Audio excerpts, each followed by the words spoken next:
Bonjour à tous, avec l'aide de Dieu, nous allons étudier une sikha du Rabbi sur la fête de Sukkot, de l'Écouter Sichot, volume 19, la première sikha de Sukkot. Comme d'habitude, nous allons lire le texte directement en français. Il est écrit dans le Talmud traité Sota.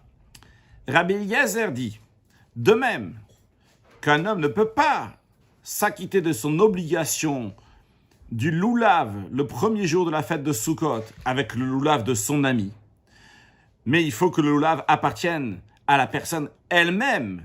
D'où on apprend ça, car la Torah dit, le kartem lachem bayom harishon, vous allez prendre pour vous le premier jour un beau fruit, donc il fait référence au cédra, au hétrog, puis des feuilles, des branches de palmier, donc il fait référence au loulav. Donc le fait que la Torah dit le kartem lachem, ça veut dire Michel lachem, de ce qui vous appartient. Et bien de même, un homme ne peut pas s'acquitter de son obligation à la fête de Sukkot, de la soukha, si la soukha appartient à son ami. Pourquoi? Parce que la Torah dit Chag HaSukkot tasel lecha shivat yamim. Tu vas te faire une fête de Sukkot, c'est-à-dire que la soukha, elle doit être Michelcha, doit t'appartenir. Donc ça, c'est l'opinion de Rabbi Eliezer qui nous dit que aussi bien en ce qui concerne le loulav et aussi bien en ce qui concerne la soukha, elle doit appartenir à la personne elle-même. Donc il ne peut pas s'acquitter du loulav de son ami, il ne peut pas s'acquitter non plus de la soukha de son ami. Puis, la Gemara dit, il y a l'opinion des chachamim, des sages. Eux, ils disent, vrai que un homme ne peut pas s'acquitter de son obligation de loulav le premier jour de la fête avec le loulav de son ami, mais il peut, oui, s'acquitter de la soukha avec la soukha de son ami. Pourquoi? Parce qu'en ce qui concerne la soukha, la Torah dit Kol ha'ezrach b'Yisraël yeshu basukot, que tout natif du peuple juif va s'installer dans la soukha. La manière que la Torah écrit cette expression basukot et sans vav, qui peut se dire aussi basukat, qui veut dire une soukha au singulier, et d'où on apprend que Kol Yisraël rouyim leishav besoukha achat, que tout le peuple juif peut être assis dans la même soukha, comme là-bas le commentaire de Rashi explique, c'est pas ramené dans la sikha, mais Rashi explique là-bas, c'est-à-dire que même s'il y a une seule soukha et que tout le peuple juif va rentrer les uns après les autres dans cette soukha pour s'acquitter, donc ce qui oblige à dire que cette soukha, même si tout le monde participe à cette soukha financièrement, chacun ne va pas donner une prouta, donc une valeur qui est assez importante pour être considérée la sienne, donc en tout cas c'est considéré à tous, à voir qu'est-ce que ça veut dire exactement, mais en tous les cas ce n'est pas à la personne elle-même cette soukha, et bien qu'il s'agisse d'une seule soukha, chacun y rentre dans cette soukha-là, et bien tous, ils vont s'acquitter. Qu'est-ce qu'on voit en tous les cas? Que d'après les sages, un homme, en effet, ne peut pas s'acquitter avec le loulav de son ami, mais il peut, oui, s'acquitter avec la soukha de son ami. Pourquoi? Parce qu'il y a écrit le verset, il dit « Kol ha'ezrach b'Yisraël yeshu basukot ». Ah, et la Gemara, elle demande, mais d'après les sages, qu'est-ce qu'ils en font du verset qui dit « Chag HaSukkot tasel lecha ». Lecha, tu vas faire pour toi la fête de Sukkot, comme Rabbi Eliezer l'apprend. Alors, le Talmud, la Gemara, elle dit, en effet, d'après les sages, la raison pourquoi il y a écrit tasel lecha, tu feras pour toi, c'est pour exclure si elle a été volée. Parce que si quelqu'un il a volé la soukha de son ami, eh bien à ce moment-là, c'est pas lecha, c'est pas à toi. Mais lorsqu'il a emprunté, eh bien pour cela justement, la Torah dit Kol ha'ezrach, que tout natif du peuple juif peut s'asseoir dans la même soukha, donc tous les juifs peuvent s'asseoir dans la même soukha, pour nous dire qu'on peut oui s'acquitter d'une soukha qui appartient à un autre juif. La loi est tranchée comme les sages, c'est-à-dire que bien qu'on ne peut pas être quitte le premier jour de la fête de Sukkot en empruntant le loulav de son ami, mais en ce qui concerne, pourquoi? Parce que Mishum de Baïn lachem, parce qu'il y a besoin de lachem, que ça soit à vous, mais en ce qui concerne la soukha, c'est différent. Pourquoi? Parce que la soukha, donc on peut s'acquitter d'une soukha qui a été empruntée. Quand on apprend le sujet, donc de Pashtout, sens simple, qu'est-ce qu'on voit quand on apprend cette Gemara? Que la raison, d'après l'opinion des sages, qu'un homme peut s'acquitter de l'obligation de la soukha, bien qu'elle est empruntée, c'est parce qu'il y a le verset qui dit « Kol ha'ezrach b'Yisraël », que tout citoyen du peuple juif, tout natif du peuple juif, etc., duquel on apprend que tout le monde peut s'asseoir dans la même soukha. Donc ce verset-là dévoile que lorsqu'il y a écrit « tasel lecha », tu vas faire pour toi. Ça ne veut pas dire qu'on a besoin shalcha, que ça soit à toi. Le lecha, tasel lecha, tu vas faire pour toi, ça vient exclure que ça ne soit pas volé. Mais si c'est emprunté, on aurait pu penser aussi c'est lecha, ça doit être à toi. Et si c'est emprunté, c'est pas bon. Oh non, il y a le verset Kol ha'ezrach b'Yisraël, duquel on apprend que même si c'est pas la tienne ou c'est emprunté, c'est bon aussi.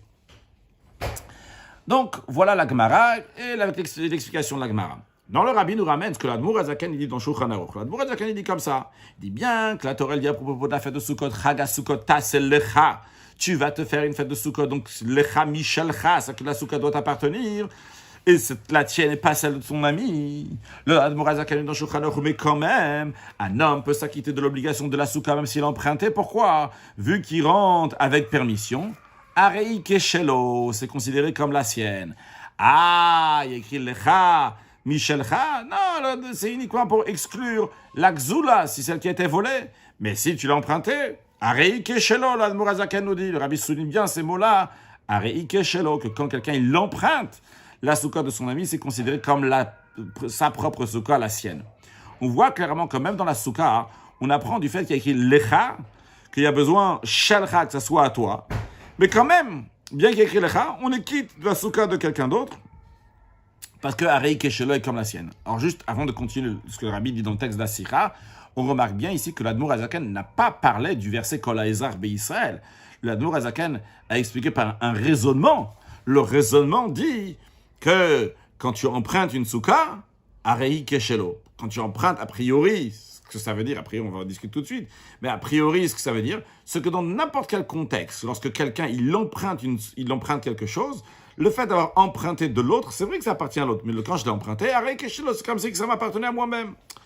Le Rabbi demande une question, il dit, il faut comprendre, vu que la raison qu'un homme il s'acquitte de la soukha, une soukha qu'on a empruntée, c'est pas, l'Admour Azaken ne ramène pas ça, c'est pas parce qu'il y a le verset Kol ha'ezrach qu'il vient inclure pour te dire aussi, sache que même une soukha empruntée c'est bon. Non, mais l'Admour Azaken a la raison qui dit, Sheoula, Arei Keshelo, que quand tu empruntes, c'est comme si c'est la tienne. Et dans ces cas-là, pourquoi on va pas dire aussi, pour le lulav, c'est exactement la même chose. Le lulav aussi, ça arrive le premier jour de la fête de Sukkot. Shimon il va chez Rouven, il dit, prête-moi ton lulav. Eh bien, Rouven il va prêter le lulav à Shimon. Eh bien, Shimon, Arei Keshelo, c'est comme si elle appartenait à Shimon, il a emprunté de la même manière qu'on dit pour la soukha. Que si Shimon il emprunte une soukha de Rouven, eh bien, Arei Keshelo, c'est comme si elle appartenait à Shimon cette soukha. De la même manière aussi, ce raisonnement-là devrait être juste aussi pour le lulav. De dire, Sheoula, Arei Keshelo, t'as emprunté un lulav, c'est comme si c'était le tien. Seif Bet, le Rabbi propose une réponse, qui repousse et après il donne une réponse. Seif Bet, le Rabbi nous dit, a priori on aurait pu répondre, vrai, c'est Shelo à lui, mais dans le Shelo, quand on dit c'est à la personne, il y a un peu différencié de combien c'est Shelo, combien c'est à lui. À propos de la soukha, vrai, la Torah, elle dit, tasel lecha, tu vas faire pour toi. Donc on apprend que c'est shelcha toi. Mais vu que la Torah elle-même, elle dit kol ha'ezrach, que tout natif du peuple juif peut s'asseoir dans la même soukha, alors vrai que ça doit être à toi, mais ça doit être à toi, c'est un peu atténué, c'est pas si fort à toi, même si c'est pas vraiment à 100% à toi. C'est-à-dire que quand on dit ça doit t'appartenir, dans ça même, on pourrait dire qu'il y a différents niveaux. Il y a un niveau vraiment à toi, 100% à toi, presque à toi. Et quand on nous dit ici que il a emprunté, alors vrai que c'est pas vraiment à lui, mais c'est que Shelo, c'est comme si c'était à lui, mais c'est pas. Et la Torah justement, la Torah était au courant de cela. La Torah dit tasel lecha, ça va être à toi, mais c'est pas à toi 100%, c'est juste un prêt, c'est aussi bon. Ça pourquoi ça passe ici, mais c'est pas à 100% à toi, parce que la Torah elle y rajoute kol ha'ezrach. Ça c'est pour la soukha. Par contre, dans le lulav, il n'y a rien de plus. La Torah elle dit juste, Ul kartem lachem, vous allez prendre pour vous, Michel lachem, ça vous appartient. Alors, quand on dit chez lachem à 100%, mamash, à la personne à 100%, et donc si tu l'as emprunté, eh bien, c'est pas bon. Donc comme ça, on aurait pu dire, vrai, dans soukha et dans lulav, il y a besoin que c'est à toi. Seulement quoi, le à toi, dans soukha, il est un peu plus atténué, même si seulement emprunter, c'est considéré à toi. Par contre, dans le lulav, ça doit être vraiment à toi. Pourquoi cette différence-là? Parce que lulav, la Torah dit seulement, ulkartem lachem, vous allez prendre pour vous. Donc, ça doit être pour vous à 100%. En revanche, lorsqu'il s'agit du lulav, de la soukha, la Torah, elle rajoute un verset, Kol ha'ezrach be'Israël, pour te dire, bon, à toi, mais même emprunter, on va considérer ça à toi, ça sera suffisant. Comme ça, on aurait pu dire. Le Rabbi dit, on ne peut pas dire ça dans les paroles du Admour Azaken, parce que dans la suite, donc c'est toujours dans Siman Tavresh Lamed Zayin, du Shulchan Aruch, du Admour Azaken, dans lequel il parle donc des lois de soukha, que ça doit être à la personne, s'il a volé la soukha, s'il a volé le terrain, etc. L'Admour Azaken dit là-bas que quand on emprunte une soukha, c'est shelo mamash. Il dit clairement qu'emprunter une soukha, de quelqu'un d'autre. Shimon, il emprunte une souka de Rouven, c'est vraiment à 100% considéré celle de Shimon. Le rabbi ramène donc ce que le Morazaken dit. Il dit bien que a posteriori il est quitte avec une souka qui est volée, donc dans certains contextes comme il explique là-bas, et si ça se tient sur le sol de son ami, mais quand même, les khatrila, a priori, quand il vient faire la mitzvah bien comme il ne faut pas s'asseoir dans une souka qui est sur le sol de son ami, parce qu'elle n'est pas vraiment, c'est pas Shelom Mamash, c'est pas vraiment à lui. Et la Torah dit, tu fais pour toi, Michelcha toi. Ah, et tu vas me dire, et aussi, quand tu empruntes la souka, c'est pas à toi. Le Morazaken dit, non, ça ressemble pas quand quelqu'un il a emprunté. Que quand il a emprunté, Shimon, il emprunte de Rouven, il a emprunté avec la conscience de Rouven. Donc, dans ces cas-là, le Morazaken dit ces mots-là, ce que Rabbi souligne, qui est Shelo Mamash. Quand Shimon, il emprunte de Rouven, avec la conscience de Rouven, avec l'accord de Rouven, le consentement de Rouven, eh bien, à ce moment-là, la souka, elle est Shelo Mamash, elle appartient vraiment à Shimon. Donc, le Rabbi dit, qu'est-ce qu'on voit? Que la raison pourquoi quelqu'un il est quitte qu'il a une souka qui est empruntée, c'est pas parce que souka dit bon, même si c'est pas vraiment à toi, c'est bon aussi. Non, le Morazaken dit clairement que quand il emprunte, c'est chez l'homme mamash. C'est-à-dire qu'on voit que dans la fête de Sukkot, lorsque quelqu'un pour la fête de Sukkot, pour la souka, lorsque quelqu'un il emprunte une souka, eh bien la souka elle est considérée chez l'homme mamash, elle est vraiment considérée à lui. Alors la question, elle revient. Pourquoi la souka, on dit, tu l'as emprunté? Ah, vraiment, c'est à lui. Ah, il a emprunté les 4 espèces. Eh, non, les 4 espèces, c'est pas bon. La Torah, elle dit, lachem, michel lachem, de vous, ça doit vous appartenir. Si tu as emprunté les 4 espèces, donc le lave, le truc, etc., donc t'es pas quitte. Pourquoi? Le rabbi dit, la réponse est la suivante. Donc le rabbi ici va donner la réponse en quelques mots. C'est une réponse donc alpine, niglée, une certaine logique. Et après, dans la suite de la sikha, le rabbi va nous expliquer de manière extraordinaire, dans le sens profond des choses, comment la souka elle a une particularité qui unit et qui fait que la souka qui est empruntée est considérée comme vraiment à la personne, donc vraiment à Shimon qui l'a emprunté de Rouven, contrairement au Lulav. Mais vous voyez d'abord la réponse simple, alpine, niglée. Le rabbi nous dit, en effet, il y a un deuxième verset dans Sukkot. Non seulement le verset Chagasukot Taselecha, que tu vas te faire une souka, mais aussi un autre verset qui dit Kola Ezar Israël, que tout natif dans Israël peut s'asseoir dans la même souka. Mais il faut l'apprendre, ce verset Kola Ezar Israël, non pas comme on a dit tout à l'heure. Tout à l'heure, on a proposé de dire que le Kola Ezar Israël ça atténue. On dit bon, c'est pas vraiment, même si c'est pas vraiment à toi, c'est bon, ça passe aussi. Donc c'est vrai que la Torah dit Taselecha, tu vas te faire pour toi, mais comme il y a écrit Kola Ezar, alors même. C'est pas tellement à toi, c'est bon aussi. Le rabbi dit, c'est pas comme ça qu'il faut apprendre. Au contraire, le verset Kola Ezrach ici, il vient nous dire, sache que dans la souka, lorsque tu empruntes une souka d'un autre, eh bien, ta selecha, c'est vraiment considéré à toi.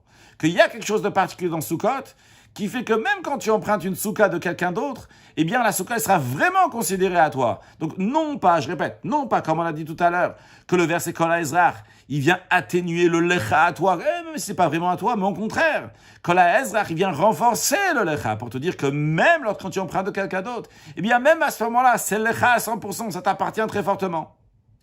Alors, le Hesber Bepashtout, l'explication simple qu'il a donnée donc, pour différencier entre le souka et le lulav, le rabbi nous dit, quand Shimon il vient emprunter une souka de Rouven, eh bien, il lui emprunte cette souka, Rouven prête la souka. Quand Rouven vient prêter la souka à Shimon, eh bien, il lui prête la souka pour que ça va être vraiment pour lui, pour Shimon, pour la personne à qui il prête. Le propriétaire de la souka va vraiment la prêter. C'est vraiment la prêter. C'est quoi le point de la souka?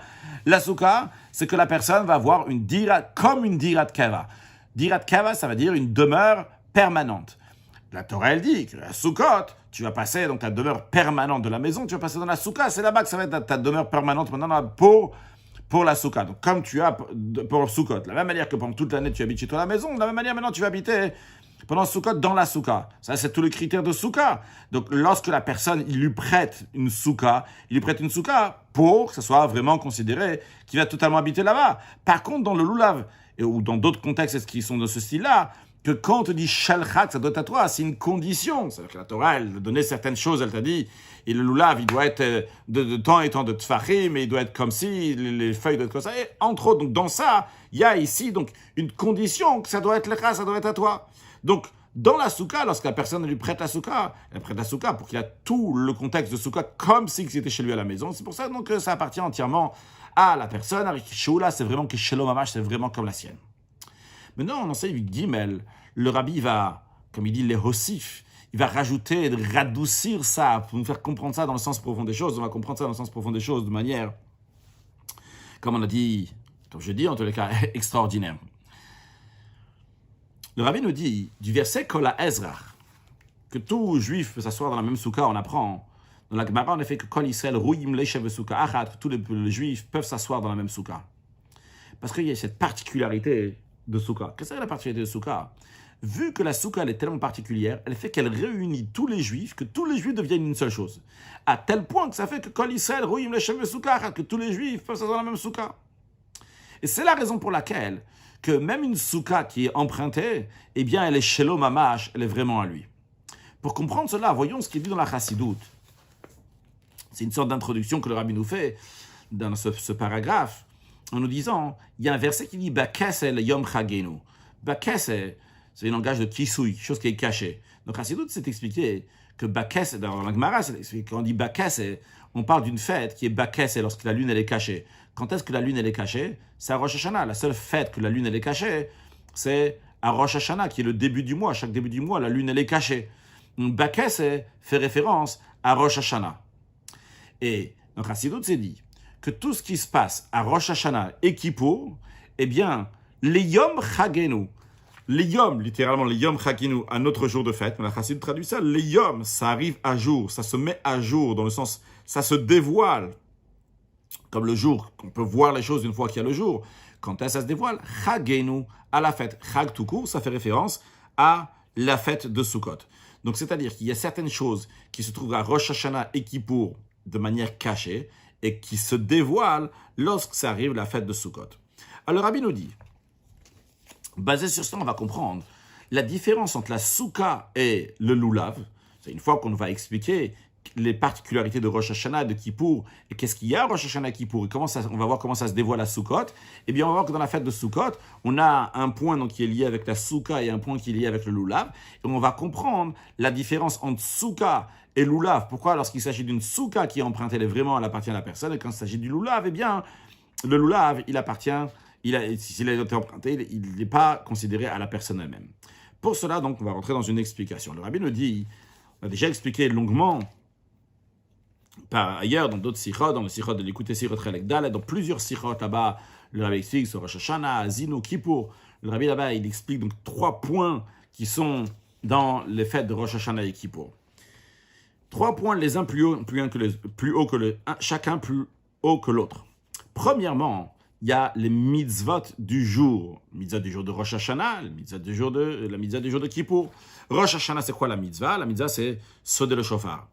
Kippour, c'est quoi la mitzvah? C'est jeûner, tchouva, vidouille, retourner vers Hachem, confesser. Donc ça, c'est le premier point. Donc il y a des mitzvot. Deuxième point, ou une mitzvah. Deuxième point, le fait que ces Rosh Hashanah et Kippour font partie des 10 jours de Teshuvah, des 10 jours de retourner vers Hachem. Teshuvah, c'est au-delà des mitzvahs, des commandements. C'est un deuxième point, donc qui est plus haut. D'ailleurs, en effet, c'est la raison pour laquelle que la Teshuvah a la possibilité de compléter le travail des mitzvot qui n'a pas été fait comme il fallait. Donc c'est un deuxième point de Teshuvah. Troisième point, la particularité des jours eux-mêmes. Cette particularité, elle est au-delà même du sujet de la Teshuvah. C'est-à-dire, à Rosh Hashanah, nous avons l'essence du jour, c'est quoi? C'est le fait que Dieu, il demande au peuple juif, Tamlichuni alechem, faites-moi régner sur vous. Et le peuple juif, de son côté, il a le travail, en effet, de faire régner Akadosh Baruch Hu. Ça, c'est le etzem, c'est l'essence du jour. Le fait que le juif va demander, faire tout ce qu'il faut pour couronner Akadosh Baruch Hu en tant que roi. Le jour de Kippour, c'est quoi son etzem, l'essence de ce jour-là? C'est Itzumo Shel Yom, l'essence du jour de Kippour, qui est Mechaper, qui pardonne. Donc, c'est une kapara, évidemment, qui est plus haute que la kapara qu'il y a tout au long de l'année. Tout au long de l'année aussi, on fait Teshuvah. Et il y a aussi une kapara. Mais cette kapara, ce Kippour, le jour de Kippour, le pardon, on est à un niveau qui est beaucoup plus haut. Donc, c'est Itzumo Shel Yom, l'essence du jour, qui est Mechaper, qui pardonne. Donc, nous avons 3 points. Mitzvah, Teshuvah, Etzem. À Rosh Hashanah, mitzvah, qui a Shofar à Kippour, donc de jeûner, Teshuvah, Vidouille. Et Deuxième point, Tchouva, aussi bien Rosh Hashanah que à Kippour. Troisième point, la particularité de ce jour-là, le Etsem de ce jour-là. Donc, à Rosh Hashanah, fait régner Akadosh Baruch Hu, et à Kippour, l'essence du jour qui se dévoile ce jour-là, qui pardonne le peuple juif. Le Rabbi nous dit que ces trois points-là expriment trois manières comment les Juifs s'attachent avec Dieu. La première manière, donc celle de mitzvah, c'est une manière que le peuple juif s'attache à Hachem, s'attache à Dieu de manière que le peuple juif a sa propre existence, seulement quoi, il se rattache à Dieu. Et dans un tel lien, il faut faire le lien, il faut faire cette union. Et ça doit s'exprimer par quelque chose de concret, vu que le juif, il a sa propre existence, de manière, entre guillemets, indépendante de Dieu, et maintenant il veut se rattacher à Dieu, et devenir une chose avec Dieu. Ok, alors il va se rattacher. Comment? Il va recevoir le joug d'Akadosh Baruch Hu, il va faire les décrets de Dieu, donc il va faire des mitzvot. À travers la mitzvah, il va avoir ce lien qui va se faire avec Dieu. Mais de base, ils ne sont pas liés, il y a le juif et Hachem. C'est comme ça qu'il faut voir ce premier lien de mitzvot. Après, une deuxième étape, une étape un peu plus loin. Là, il y a déjà un lien plus fort, plus profond entre le juif et Akadosh Baruch Hu. C'est le lien qui ne dépend pas d'accomplissement des mitzvot ou pas. C'est un lien qui s'exprime par la teshuva. Même dans un cas où Chas de Shalom, le juif, il a rejeté le joug de Dieu sur lui, il a transgressé la volonté de Dieu, eh bien, tellement que ça le dérange, il ressent cette souffrance et ce regret, et il veut arranger cela. Eh bien, il fait teshuva. Donc le lien, il est encore plus fort ici. C'est pas un lien qui s'est fait. Le lien, il existait déjà, la preuve. Ce juif-là, jusqu'à cet instant-là, il n'a pas fait la volonté de Dieu. Tout d'un coup, maintenant, il dit « Ah, comment ça c'est que je n'ai pas fait la volonté de Dieu? Je regrette. » Pourquoi il regrette? Qu'est-ce qui se passe? C'est parce que dans son fond, il est déjà lié avec Hachem. C'est pour ça qu'il regrette. Mais le Rabbi nous dit, cette deuxième manière par Teshuvah, elle aussi, vrai qu'elle est plus haute que les mitzvot, que le lien des mitzvot, mais finalement, elle est liée avec l'accomplissement des mitzvot. Vu que de quoi il souffre, cette personne? Qu'est-ce qu'il regrette, cette personne-là? Il regrette de la tchouva. La tchouva, c'est quoi? Il n'a pas fait la mitzvah, le commandement de Dieu. Et c'est pour ça qu'il décide que dorénavant, il va faire le commandement de Dieu. Donc, vu que ce lien-là aussi s'exprime par la décision de faire la volonté de Dieu, qu'est-ce que ça veut dire? Ça veut dire que finalement, il est sa propre existence, qui décide de s'attacher avec Akadosh Baruch Hu, avec Dieu. Puis après, nous avons la troisième manière d'attachement avec Dieu, du juif et Dieu. Ça, c'est le plus haut niveau. Israël et Kutchabrich ou Kulachat, comment le juif et Akadosh Baruch Hu sont une seule chose. Ce lien-là vient justement en s'exprimant lorsque le juif, il va être mamlich, il va faire tamlichouni alechem, il va faire régner Akadosh Baruch Hu. Lorsque les juifs, il éveille dans lui-même qu'Akadosh Baruch Hu, il va être roi sur lui, ça montre son attachement comme une seule chose à Hachem. Pourquoi? Le Rabbi explique. Le lien de Bnei Israël avec Akadosh Baruch Hu par Torah et Mitzvot, ou même par le deuxième lien de Tchouva, quand est-ce qu'il peut exister? C'est uniquement une fois que les Juifs ont pris sur eux qu'Akadosh Baruch Hu, Dieu va être leur roi. À ce moment-là, on peut dire, ils ont fait la mitzvah, ils n'ont pas fait la mitzvah, ils vont faire tchouva sur ça, parce qu'ils ont transgressé, ils n'ont pas fait la mitzvah. Mais avant même qu'Akadosh Baruch Hu est devenu roi, avant qu'ils ont tamlichouni alechem, avant qu'ils ont fait ce que Dieu leur a demandé de nommer Hachem en roi, qu'est-ce qui fait que le Juif va dire « Je veux qu'Akadosh Baruch Hu va être le roi ». Qu'est-ce qui l'a poussé à ça? Eh bien, qu'est-ce qui le pousse? Le Rabbi nous dit? C'est parce que le Juif et Akadosh Baruch Hu sont une seule chose. Et donc, les Juifs ressentent qu'il ne peut pas être Chas Shalom sans roi. D'ailleurs, dans la note 23, le Rabbi dit quelque chose d'extraordinaire aussi. C'est la raison pour laquelle aussi qu'Akadosh Baruch Hu dit Imru lefanai ma'achot shetamlichouni alechem. C'est pas seulement, le Rabbi dit dans la note 23, pas seulement que du côté du Juif, il dit « Je suis une seule chose avec Hachem ». C'est impossible qu'Hachem ne va pas être mon roi. Je veux faire régner Akadosh Baruch Hu. Mais ce lien-là, il vient aussi du Kadosh Baruch Hu. Dieu il dit « Comment c'est possible? Tamlichouni alechem, faites-moi régner sur vous ». Kol achad, on a une seule chose entre le Juif et Akadosh Baruch Hu. Donc, en tous les cas, dans Seif Gimel, le Rabbi nous a dit qu'il y a trois manières quand le Juif s'attache avec Akadosh Baruch Hu. Une manière qui a sa propre existence et il décide de s'attacher par une mitzvah, mais finalement, il y a deux choses différentes. Il y a le Juif et Akadosh Baruch Hu. Il y a une deuxième manière qui est déjà un peu plus profonde. C'est le fait que le Juif il ressent qu'il doit s'attacher à Akadosh Baruch Hu. Il n'a pas fait ce qu'il fallait, ce qu'Akadosh Baruch Hu lui avait demandé de faire. D'où c'est venu soudainement? Justement, c'est venu suite au fait qu'Akadosh Baruch Hu suite au fait qu'il a ressenti qu'il faisait pas ce qu'Akadosh Baruch Hu lui avait demandé, mais c'est comme lié avec la mitzvah. Puis après, il y a le fait qui fait régner Dieu, que ça c'est le plus haut niveau, il ne peut pas être sans que Dieu soit son roi, c'est pas possible autrement. Seif Dalet. Donc d'après ça, on comprend, aussi en ce qui concerne les mitzvot, il y a des différences entre un juif et un autre juif. Le rabbi va nous dire comment s'expriment les mitzvot entre un juif et un autre juif, et la tchouva, et comment la particularité, comment tout le monde est égal dans Tamlichun Yalech, dans le Etzem, dans l'essence. Voyons sur le texte.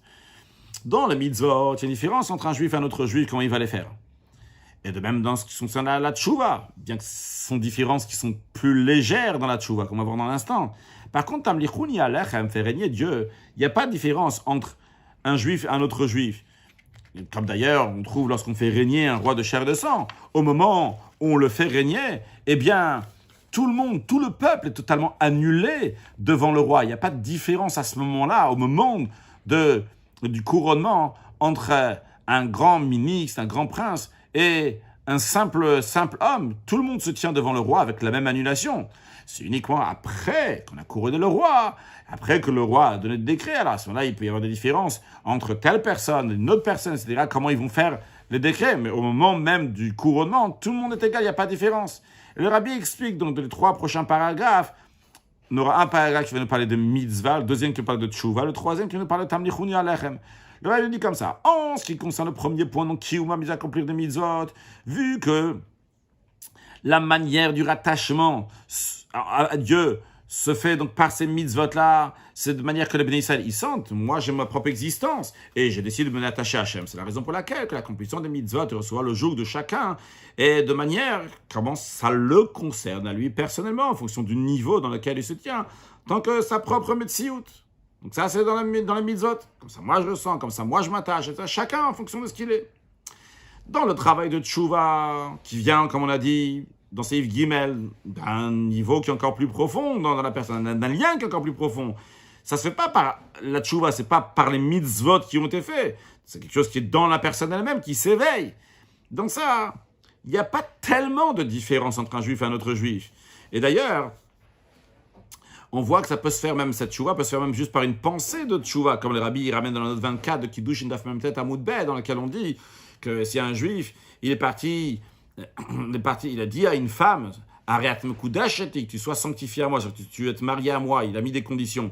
Alors juste à savoir qu'il peut mettre des conditions, il dit par exemple, tu me koudash à moi à condition que je suis riche, à condition que je suis pauvre, à condition que je suis Kohen, à condition que je suis Lévi, à condition que je suis ci ou ça, etc. Lui, il a dit, à condition que je sois un tzadik gamour, à condition que je sois un grand juste, un grand pieux.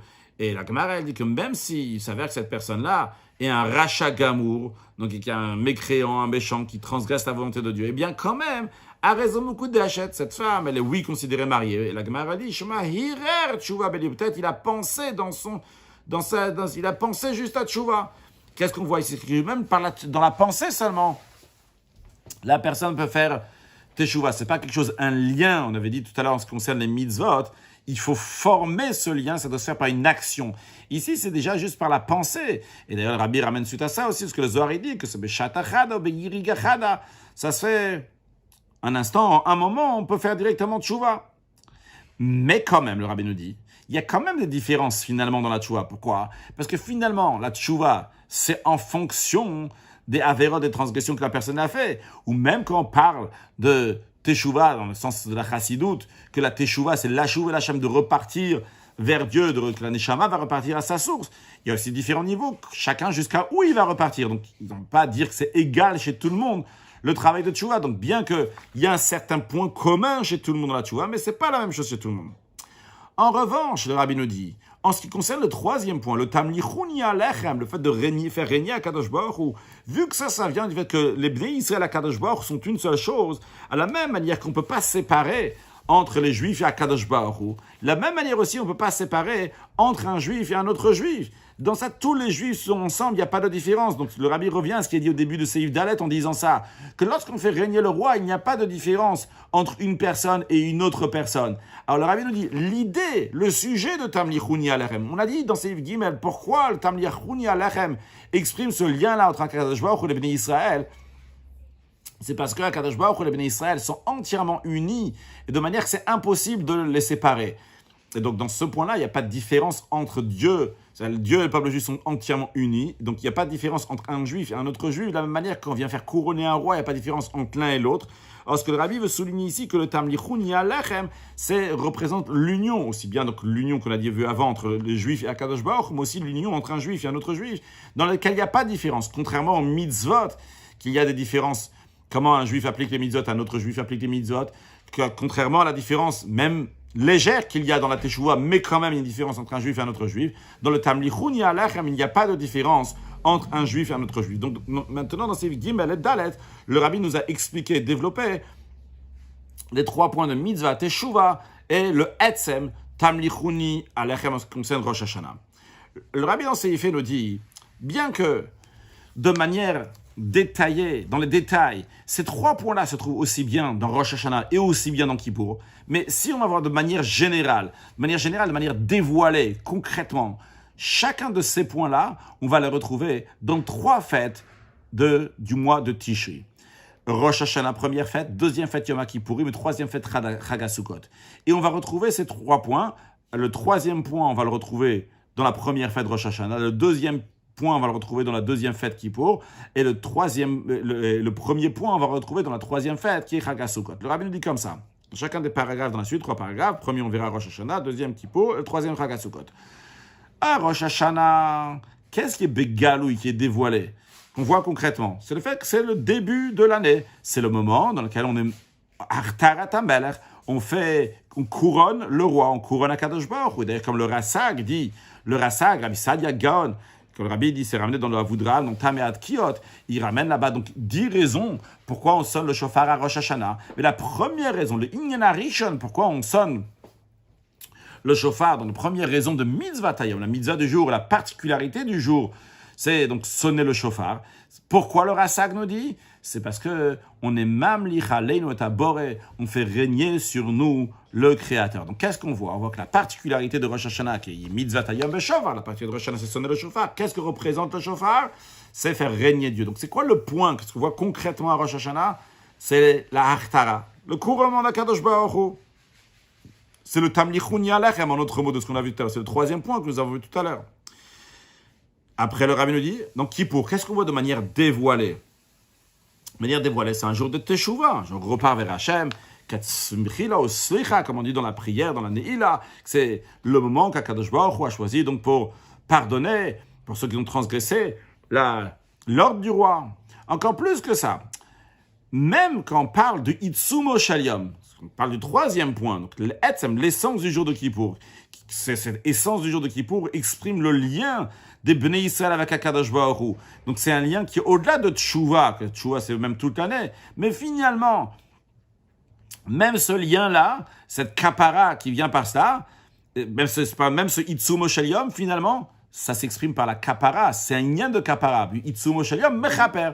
Le Etzem du jour, il donne une kapara, comme le nom du jour l'indique, Yom HaKippourim, Kippourim, dans le langage de kapara, le jour de pardon qu'Akadosh Baruch Hu pardonne. Donc, qu'est-ce qu'on voit de manière dévoilée à Kippour? C'est le pardon.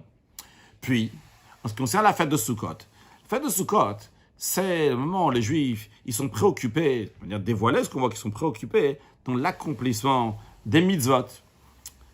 Il y a de construire la soukha, vivre dans la soukha, prendre les 4 espèces, etc. Ils sont occupés dans les mitzvot, tout de suite après Kippour, d'ailleurs. Et comme son nom l'indique, Chag HaSukkot, Sukkot donc qui est lié avec la soukha. Donc le rabbi nous dit, on a vu 3 points, mitzvah, tshuvah et Itzumo Shaliom, l'essence du jour, donc le Tamlichun Yalechem en ce qui concerne Rosh Hashanah. Le rabbi nous dit, vrai, qu'à Rosh Hashanah et Kippour, dans les deux, il y a les 3 points, mitzvah, tshuvah et le etzem. Mais, de manière dévoilée à Rosh Hashanah, dans le etzem, l'essence Tamlichun Yalechem, faire régner Dieu. À Kippour, de manière dévoilée, nous avons le 2e point, tshuvah, et à Sukkot, nous avons le 1er point, qui est la mitzvah de Sukkah, mitzvah de Lulav. Seivav. Donc le rabbi revient à l'introduction qu'il nous a fait au début de Seif Gimel, qui nous a dit que Bakes el Yom Chagenu, que tout ce qui est caché à Rosh Hashanah et Kippour se dévoile à la fête de Sukkot. Alors le rabbi nous dit, vu que tous les sujets qui sont à Rosh Hashanah et Kippour, Bakes, ils se dévoilent, ils viennent de Gilou à les Yom Chagenu, les Yom, ils arrivent au jour, ils se dévoilent à Chagenu, notre fête à la fête de Sukkot. On comprend. Bien que le sujet de Sukkot, on a dit c'est quoi Sukkot? C'est les mitzvot. Mitzvah de Sukkah, la mitzvah de Lulav. Mais ça se dévoile. Il s'exprime de manière dévoilée. Les 3 points, ils se dévoilent à Sukkot. Tous les 3 points qu'il y a à Rosh Hashanah et Kippour se dévoilent à Sukkot. Et quand on dit les 3 points, c'est même le sujet de Rosh Hashanah, donc le Tamlichuni Alechem. Donc le sujet, qu'est-ce que représente Tamlichuni Alechem va s'exprimer à Sukkot. Et de même, le sujet de Tchouva de Kippour s'exprime aussi à Sukkot. Et avant de nous dire comment, le Rabbi nous dit, de la même manière qu'à Rosh Hashanah et Kippour, vrai, ils ont leur point à eux-mêmes, le Etzem de ce jour-là. Mais ils ont aussi le sujet de Tchouva. Le sujet de Tchouva est aussi pour Rosh Hashanah et Kippour. Et d'ailleurs, comme on le retrouve dans les paroles de nos sages qui disent, les 10 jours qui sont entre Rosh Hashanah et Kippour. Qu'est-ce que ça veut dire quand on dit 10 jours qui sont entre Rosh Hashanah et Kippour? Entre Rosh Hashanah et Kippour, il n'y a pas 10 jours, il y a seulement 7 jours. Mais en quoi ils sont considérés 10 jours entre Rosh Hashanah et Kippour? Parce que les 2 premiers jours de ces 10 jours, donc Rosh Hashanah et le 10e jour de ces 10 jours-là, donc Kippour, font aussi partie de ces jours qui sont entre. Ces jours qui sont entre, c'est des jours de Teshuvah. Eh bien, il y a aussi la Teshuvah dans Rosh Hashanah et aussi dans Kippour. Mais, tout en étant partie des 10 jours qui sont de Teshuvah, ils ont quand même leur particularité, qui est donc le Etzem. Et en plus de ça, ils ont aussi la mitzvah du jour, le 3e point qui est la mitzvah du jour. Donc on va du haut vers le bas, donc le 3e point, ou le premier point, comme on veut dire, dans Sikha, le Rabbi dit clairement le Inyan HaShlishi. 3e point, donc, qui est le mitzvah Tayam, qui est la mitzvah du jour. Alors, de la même manière qu'à Rosh Hashanah et Kippour, ils ont les 3, bien que chacun, on vient de voir dans Seifé, que de manière dévoilée à Rosh Hashanah, c'est quoi? C'est faire régner Dieu, le Etzel, le sujet de Etzem.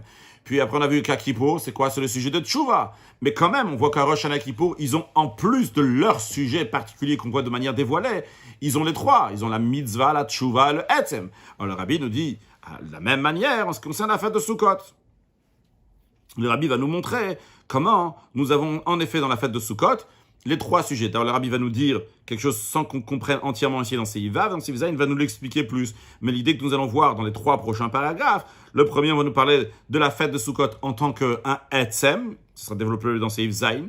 En deuxième paragraphe, le Rabbi va nous expliquer, en ce qui concerne donc les 4 espèces, comment c'est lié avec la Tchouva. Ça s'est expliqué dans Seif Zayin, comment. Et après, en 3e paragraphe ici, le Rabbi va nous expliquer comment il y a donc une mitzvah dans la fête de Sukkot, et que c'est lié donc à la notion de mitzvah, ça sera expliqué dans Seif Zayin. Alors, peut-être que c'est déjà expliqué maintenant, le 3e point. Voyons. Donc, le Rabbi nous dit comme ça. En ce qui concerne donc la fête de Sukkot, on retrouve que la Torah, donc elle décrit la fête, Bachamish, le 15e jour donc, du 7e mois, donc le mois de Tishi, Chag Sukkot Shivatim Hashem, la fête de Sukkot pendant 7 jours à Dieu. Puis après, la Torah dit Chag Sukkot Taselecha Shivatim, un autre verset qui dit la fête de Sukkot, tu vas te faire donc pendant 7 jours. Aussi donc sur la mitzvah de s'installer dans la Sukkah, écrit Sukkot Teshu Shivat Yamim. Dans la Sukkah, vous allez l'installer pendant 7 jours, sans dire que c'est des jours donc, qui sont particuliers par eux-mêmes. On comprend donc que le Etzem de la fête de Sukkot, c'est quoi? C'est Sukkah. Sukkah, c'est le Etzem, c'est l'essence de Sukkot. Après, le Rabbi nous dit, en ce qui concerne les 4 espèces qui sont dites dans la Torah, il y a écrit le Kartem Lachem Bayom Arishon. Vous allez prendre donc le premier jour de la fête de Sukkot, un beau fruit, etc. Donc ça fait référence au Etrog, au Cédra. De là, on voit que la mitzvah des 4 espèces, c'est pas l'essence du premier jour de Sukkot, de la fête elle-même. C'est dans le premier jour de la fête, il y a la fête de Sukkot, dans le Etzem de la fête de Sukkot. Dans la fête de Sukkot, le premier jour, tu vas prendre le lulav. Mais c'est pas ça le Etzem de la fête de Sukkot. Donc c'est un point qui se passe dans la fête de Sukkot. Comme on verra dans Seif Zayin, ça c'est lié avec le point de Tchouva. Puis, le Rabbi nous dit, la suite du verset, après la mitzvah des 4 espèces, il y a écrit, vous allez vous réjouir devant l'Éternel, votre Dieu, 7 jours. Ça c'est la mitzvah de la joie. Nous avons le devoir pendant la fête de Sukkot. Le Rabbi nous dit, basé sur ce qu'on a appris dans Seif, Seif juste avant, on comprend que la hardout, l'union des Bnei Yisraël et Akadosh Baruch Hu, de manière de kulachad, qui sont entièrement une seule chose. On a dit tout à l'heure, avant, on a dit que quand est-ce qu'elle s'exprime, c'est un Rosh Hashanah, parce que le Tamlichuni Alechem, le fait que Dieu demande qu'on va le faire régner. Et le fait que nous voulons faire régner à Kadosh Baruch, ça montre sur notre union totale à Kadosh Baruch, ou comment Israël veut Kutcha Ben Kulachat. Quand est-ce que ça se dévoile? Dans quel point ça se dévoile de la fête de Sukkot? Est-ce que ça se dévoile dans la Souka? Est-ce que ça se dévoile dans le Lulav? Est-ce que ça se dévoile dans la joie de la fête? Eh bien, le Rabbi nous dit, ça se dévoile dans la Souka. C'est le sujet de la Souka. Le Rabbi va le développer dans Seif Zayin. Après, le Rabbi nous dit, le lien qui se fait par la Teshuvah, c'est le sujet essentiel de Kippour, se dévoile de manière dévoilée dans la mitzvah de Lulav. Et le lien qui est entre les Bnei Israël et Kadosh Baruch, qui se fait par l'accomplissement des mitzvot, se dévoile dans la Simcha, dans la joie de la fête de Sukkot. Et le Rabbi nous explique ça tout de suite dans Seif Zayin. Hasbar Abazé. En yiddish, c'est différent. Donc, la Sikha à la base, elle est en yiddish, elle est traduite en hébreu sous différentes formes, versions. Seif Zayin, le Rabbi nous donne l'explication. On a expliqué avant qu'en ce qui concerne le Tamlichun Yalechem, il n'y a pas de différence entre un juif et un autre juif. Oui, on avait dit que de la même manière que quand on fait régner le roi, tout le monde est la même chose, même le plus grand ministre et un homme simple qui font couronner le roi, la même chose aussi en ce qui est Tamlichun Yalechem, il n'y a pas de différence entre un juif et un autre juif. Et le Rabbi nous dit, ça s'exprime de manière dévoilée dans la mitzvah de Souka. Dans la mitzvah de Souka dans laquelle, Kol Yisrael, Rouim le Shevet Souka, que tous les juifs peuvent faire la mitzvah de Souka en passant dans la même Souka. Tous les bénis Israël sans aucune différence. Tous, ils peuvent s'installer, habiter ensemble dans la même Souka. Le fait que tous les juifs peuvent s'installer, habiter dans la même Souka, ça représente le Tamlichun Yalechem, qu'il n'y a pas de différence entre un juif et un autre juif. Après, en ce qui concerne le Lulav, il y a écrit dans le Midrash, sur le verset où le Kartem Lachem Bayomari, que vous allez prendre pour vous le premier jour, il y a écrit de qui le verset parle. Il parle des Bnei Israël et des idolâtres que Dieu les a jugés le jour de Kippour. Donc Rabbi souligne B'Yom Kippour. Mais on ne sait pas qui est-ce qui a gagné. Dieu, il dit suite à Kippour. Il dit, prenez le Lulav dans votre main, que tout le monde sache que vous avez gagné à la justice. C'est-à-dire, le Rabbi nous dit que la kapara de Kippour, elle se dévoile, on la voit dans la Sukkot comment? Par la mitzvah des 4 espèces. Donc, le Rabbi est en train de nous dire ici dans ce paragraphe, on dit que le Lulav, ça correspond à la tchouva de Kippour, ça correspond au sujet de Kippour. Puis on a le 3e point, la mitzvah de Simchat HaChag, se réjouir dans la fête. Que c'est quoi le sujet de cette mitzvah-là? C'est le dévoilement du lien de Bnei Israël avec Kadosh Baruch. Comment? Par les mitzvot. Ce lien-là, donc, éveille le sentiment de Simcha chez les Bnei Israël, la joie, la Simcha dans le mitzvot Hashem, le mitzvot de Dieu. Donc, qu'est-ce que le Rabbi nous a dit ici dans Seif Zayin? Que les 3 points que nous avons vus dans la Sikha, commençons du haut vers le bas. Jusqu'à présent, on avait présenté toujours mitzvah, tshuva et le Etzem. Maintenant, ici, après, dans la deuxième partie de la Sikha, on avait présenté les choses donc, dans l'autre sens. Donc, de Etzem, tshuva et mitzvah. Le Etzem. Donc, Etzem, l'essence de Rosh Hashanah, qui s'exprime par Tamlichun Yalechem, faire régner à Kadosh Baruch, qu'il n'y a pas de différence entre un juif et un autre juif. En quoi ça s'exprime? Dans la fête de Sukkot, ça s'exprime dans la Souka elle-même. La Souka qui réunit tous les juifs, sans différence entre un juif et un autre juif. Tous les juifs peuvent être quittes de la même Souka. Ça, c'est le premier point. Donc, le Etzem. Deuxième point de Tchouva, c'est un point de Tchouva lié avec les 4 espèces. Vu que, quand est-ce qu'on a la victoire de Kippour s'exprime dans la Tchouva elle s'exprime dans la Tchouva la Tchouva de Kippour s'exprime dans le Lulav et le Etrog qui vont être pris donc à la fête de Sukkot. Puis, en ce qui concerne donc la mitzvah, c'est la mitzvah de Simchat HaChag, de se réjouir. Un juif, il est content qu'il a une mitzvah, il se réjouit, il s'attache avec le Kadosh Baruch Hu à travers ça. C'est Ivret. Basé sur tout cela, maintenant, le Rabbi va venir à nous expliquer la différence halachique entre la Souka et le Lulav. On a dit au début de la Sikha, pourquoi, en ce qui concerne donc la Souka, tous les bénis, on peut emprunter une Souka, et la Souka, elle m'appartient à 100%, même si ça appartient à la Souka de l'autre, mais je l'ai emprunté, c'est comme la mienne. Le Lulav dit, tu l'as emprunté comme c'est pas la tienne. Alors, basé sur ce qu'on a expliqué dans le sens profond des choses, on va comprendre la différence entre Souka et Lulav. C'est Ifret, le Rabbi nous dit, basé sur ça, on va comprendre la différence entre la loi de Souka et la loi du Lulav. Vu que la Souka, qu'est-ce qu'elle dévoile? Elle dévoile le Tamlichun Yalechem, le fait que Kadosh Baruch Hu va régner sur nous. Ça dévoile le fait que les Bnei Israël et Kadosh Baruch Hu sont une seule chose. On comprend que dans ce point-là, il n'y a pas de différence entre un juif et un autre juif. C'est-à-dire que Kol Israël Re'im le Shevet Souka Achad, ça veut dire que par rapport à cette particularité qu'il y a dans la Souka, tous les Bnei Israël sont tellement unis. Les Bnei Israël ne sont pas comme 2 choses différentes. Tous les Bnei Israël sont Kul Achad, ils sont un seul Etzem. C'est ça ce qu'exprime la Souka. C'est la raison pour laquelle que lorsque quelqu'un il emprunte une souka, avec Shelo, c'est comme la sienne. Encore plus d'être Shelo Mamash, vraiment comme le doigt Shelo Mamash, vraiment à lui. Pourquoi? Parce que vu que la souka elle unit tous les bénis Israël qui vont dire une seule chose, c'est pas possible de différencier entre un juif et un autre juif. De dire, la souka elle n'est pas à lui, elle appartient à quelqu'un d'autre. Non, la souka elle est à lui comme à son ami, il n'y a pas de différence. Kulachat, ils sont une seule chose.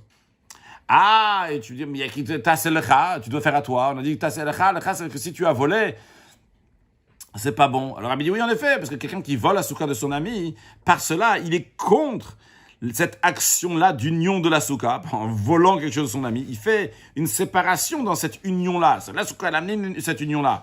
Si lui, il a fait quelque chose, eh bien, à ce moment-là, donc, il fait un problème, donc il va être contre. Et à ce moment-là, la souka ne peut pas être appelée la sienne. Mais sur le principe, quand il a emprunté, eh bien, vu qu'il a emprunté de l'autre, donc il a continué cette union que la souka le fait, il a concrétisé en l'empruntant de l'autre, eh bien, c'est considéré à 100% comme la sienne. Pourquoi? Encore une fois, on a expliqué dans la sikha, parce que la hardout de souka, c'est une union qui unit tout le peuple juif. Ça, c'est la souka. Ça exprime le tamlichouni alechem, donc, qui se trouvait à Rosh Hashanah, s'exprime dans la souka. La souka unit tous les juifs, sans faire différence entre un juif et un autre juif. Donc, une souka qui est empruntée appartient à la personne et appartient à 100% à la personne. Rabbi nous dit, c'est Yvetet, mais ça c'est uniquement la souka en ce qui concerne les 4 espèces. Vrai que les 4 espèces aussi viennent réunir le peuple juif. Ça s'exprime par le fait qu'on prend 4 espèces qui sont différentes, qui correspondent à 4 différentes catégories du peuple juif, comme c'est connu. Mais quand même, cette union-là, elle est de manière... je ne sais pas la fin de la sikha juste un instant.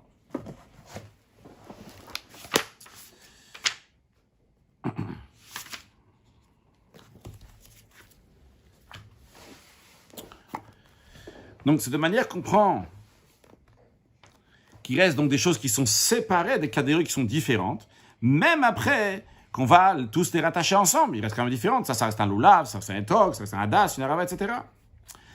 Alors, vu que la mitzvah des 4 espèces, elle dévoile la kapara, le pardon de Kippour, la même manière que dans la kapara, dans le pardon, il y a une différence entre un juif et un autre juif. Vrai que le point essentiel de kapara et tchouva, il est au-delà d'être différencié entre l'un et l'autre. Mais la kapara, concernant le pardon, il est fait chez chacun en fonction de son sujet. La même manière aussi en ce qui concerne la hardout, l'union des 4 espèces, c'est vrai que tout le monde s'unit, mais bien que tout le monde s'unit, chacun il reste dans sa catégorie, ce qu'il est. Lui c'est un loulav, l'autre c'est un trog, etc. Et c'est la raison pour laquelle que dans les 4 espèces, on ne peut pas dire que quand quelqu'un il les a empruntés et que ça va être kéchélo comme les siens. Parce que même quand ils les empruntent, finalement, il reste une metsiout qui est différente de l'autre. Les 4 espèces représentent que chacun il est différent, mais quand même ils sont unis. Et ils sont quand même différents l'un de l'autre. Alors, le Rabbi nous dit, encore un point, basé sur tout ce qu'on a dit, on comprend que dans la souka, il y a lecha à toi, au singulier. Par contre, en ce qui concerne les 4 espèces, on apprend de shelachem, fait écrit le kartem lachem, vous allez prendre pour vous. Mais il n'y a pas écrit lecha au singulier, écrit shelachem, à vous au pluriel. Vrai, ça veut dire à chacun individuellement, mais concrètement, c'est écrit shelachem au pluriel.